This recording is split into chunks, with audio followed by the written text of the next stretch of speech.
Greetings, ladies and gentlemen, and welcome to this narration of the new web series, The Survivor Becomes a Dungeon, a dungeon core story. If you liked Dungeon Life, you might like this as well. There is a link to the story down below. Share some love with the author.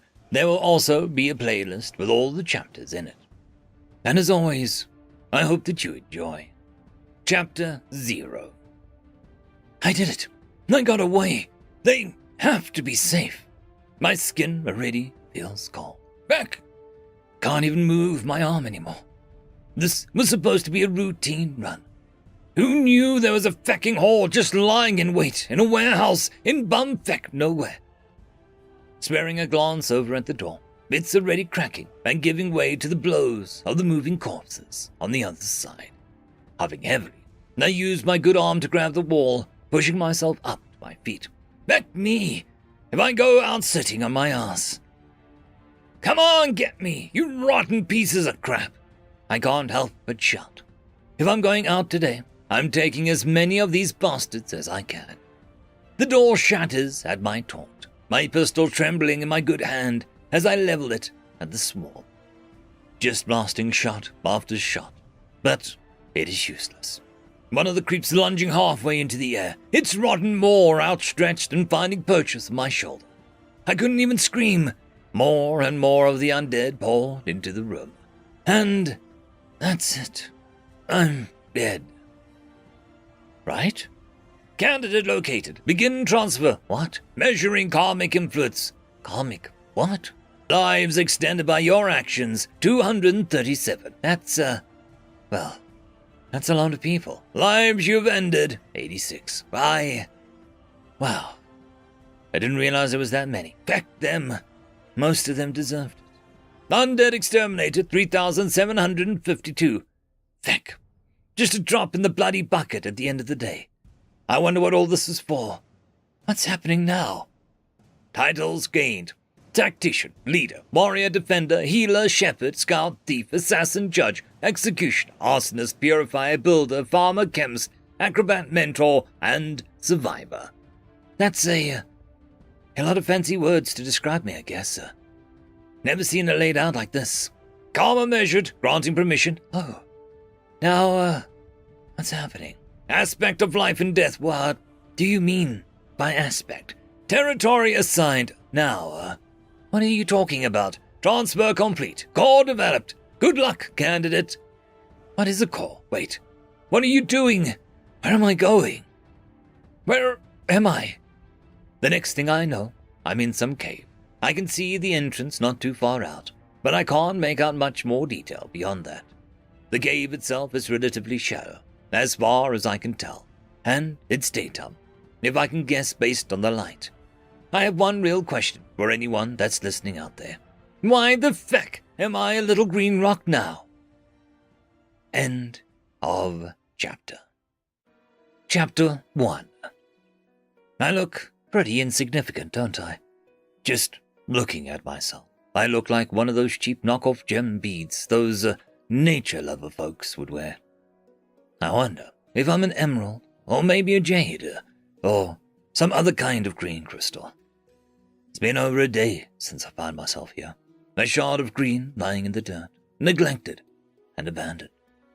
Honestly, I feel my self-esteem drop every time I stare at myself for too long. There's nothing to do around here, and I'm getting stir-crazy. Looking around is also an odd sensation. It's like all my senses are in overdrive, yet I'm entirely relaxed.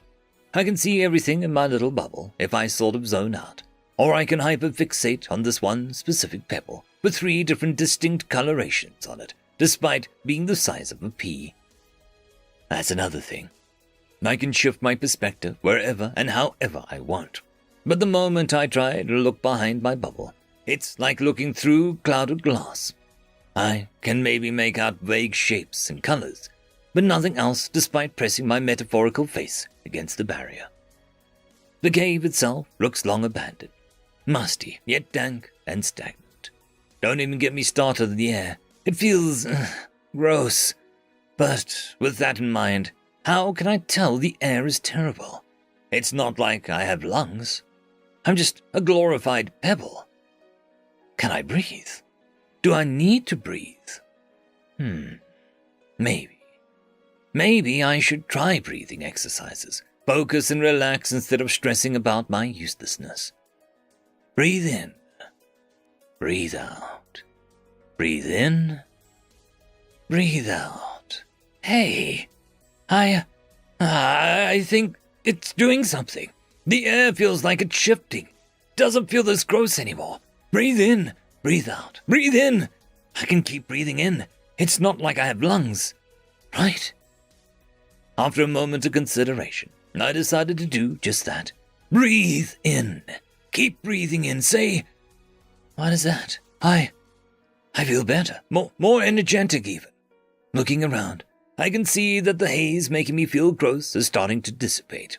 From the outside, some breeze is being sucked in. It feels so refreshing.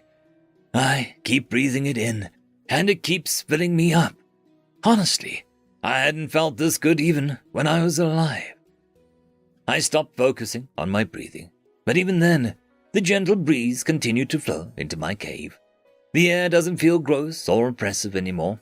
If anything, it feels pretty nice. Whatever I did, the air is coming in steadily now, and I don't mind it. 2 days later. So I finish finding and counting the pea-sized pebbles in my little corner of the cave. Out of them, 120 are single color, 73 have 2 colors, and 36 have 3 colors. What a great use of my time. In other news, I think my pebble got slightly bigger. It's certainly not as dull looking as it was at first, and sometimes I think I see a glimmer or something. Now that I mention it, my bubble also got a little bigger, and there are pebbles I don't recognize near the edge. So I guess that's, good news? I wonder how long it'll take till I get to see the outside of the cave. I'm about to start counting the cracks in the left wall when some clattering catches my attention. Turning my gaze around, I spot movement at the mouth of the cave. For a few moments, I can feel the sense of panic traveling up my proverbial spine. This is the first sign of life since I got here. What's about to come into my bubble?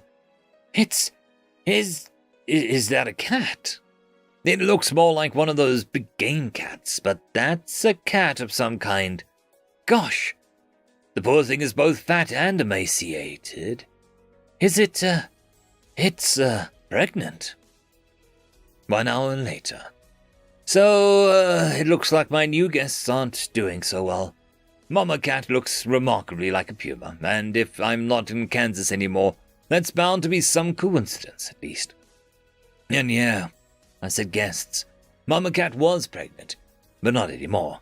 There are now 4 remarkably adorable cubs. However, one doesn't seem to be doing as well as the others. They aren't nursing yet, and are incredibly sluggish. It's worrying me.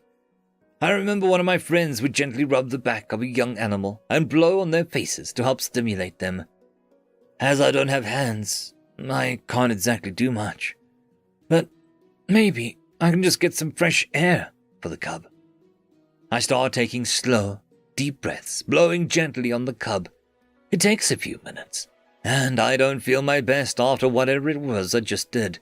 But it seems actually to be doing something. The cub finally lets out some mews and scoots closer to his mother, and begins to nurse like his siblings. Say, is she, looking right at me? She is, isn't she? I wonder what caught her attention. I'm barely a pebble right now, after all. Did she see me glimmer? Regardless, she lays down her head and takes another deep breath before exhaling, and, she doesn't breathe again. Suddenly, I'm feeling even warmer. A rush of energy is coming over me, and am I absorbing something from her? No way! You can't go yet. I'm not ready to be a father. With a rush of panic and focus, I try pushing the warm feeling away. Sure, I feel great, but if it's from her, she can have it back. It's rather draining, and I'm feeling even worse than moments earlier. But the mama cat suddenly takes another breath. Oh, what a relief.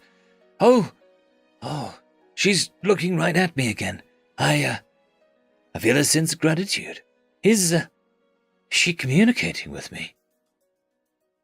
End of chapter. I would quickly like to thank our Tier 5 patrons and channel members: Casper Arnholtz, Cam Maxwell, it's difficult to pronounce, Lord Azrekahl, Dragzoon W.R.E, and Arcadian. Thank you very much.